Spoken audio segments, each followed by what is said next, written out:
બાતમી મળેલ કે ઉના દેલવાડા રોડ પર આવેલ જે 4 થાંભલા પાસેની જે શાક માર્કેટ છે તેની નજીક નગરપાલિકાના ટાંકા પાસે સર્વે નંબર 591માં એક ગોડાઉન આવેલું છે. તેમાં શંકાસ્પદ જથ્થો હોવાની બાતમી મળી, જેના આધારે જિલ્લા પુરવઠા અધિકારી તથા સબ ડિવિઝનલ મેજિસ્ટ્રેટ ઉનાને ત્યાં તપાસ અર્થે મોકલી.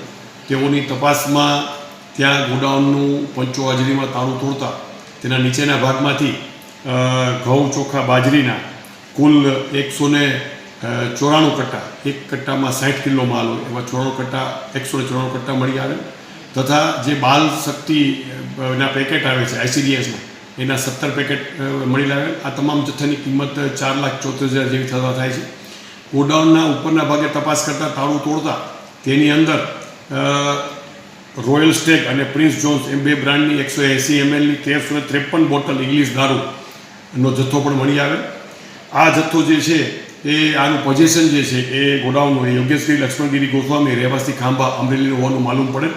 અને આ જે ઇંગ્લિશ દારૂનો જથ્થો છે એ ભારતીય નાગરિક સુરક્ષા સંહિતાની કલમ 41 હેઠળ સબ ડિવિઝનલ મેજિસ્ટ્રેટ ઉના દ્વારા આગળની તપાસ કરવા માટે ઉનાના જે PI છે તેને સોંપી દેવામાં આવેલ છે.